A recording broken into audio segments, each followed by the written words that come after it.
How you? you doing, Rachel? So to start, I knew I could trust this man right from the jump because he was listening to Walk On By when we first meet him, and I was like, I can trust him. He has good taste in music. I But can trust him. I do like within this movie that is, a thriller and there's like all these different layers to it. You get to play this man who is kind of very like in touch with his artistic side because he's an artist and we see him paint and we get to see him kind of live in that. For you, what was the fun of getting to play that side of a character that is in this darker story overall? Yeah, it was great because it was more or less me getting the opportunity to express myself on screen. I mean, Mm. that I live in Chicago part time. I paint. Uh, the character is me in a lot of rights. So uh, it was really fun. It was really easy to get in the space with Tyler and Kelly and just play. Yeah, and you also, I do love that your career genre wise is kind of all over the place. Like you don't Yeah. just pick one genre and stay in it. You kind of have these different roles that you're playing and getting to kind of mess around with. Is within this specific genre that is such a thriller and so kind of like you don't know what's going to happen until like the very last act of the movie. What for you was the most fun of getting to play up those little moments that he has where you're like, did he do this or didn't he do this? And getting to bring that to life. That was fun. That was having the opportunity to, I guess, lean into the ride, I guess, of what the thrill is.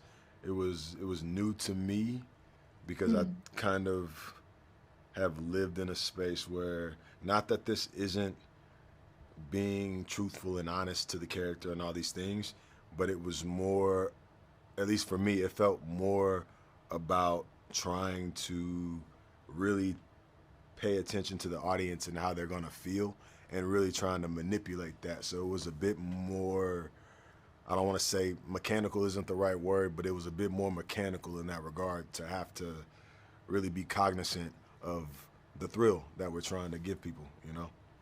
Yeah. And it also though kind of goes back to like the old like erotic thrillers Yeah, from like the 90s and like the yeah, early 2000s that we've moved away from in a yeah. lot of ways.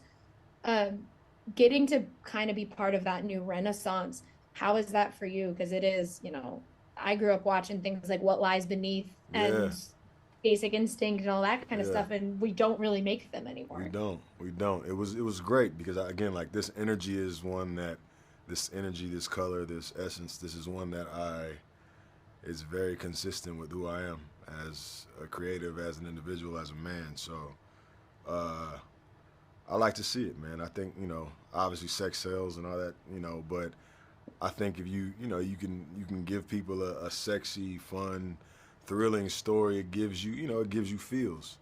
And yeah, you want to do like stories that have social commentary and all these things, but I also want to just make you feel some shit.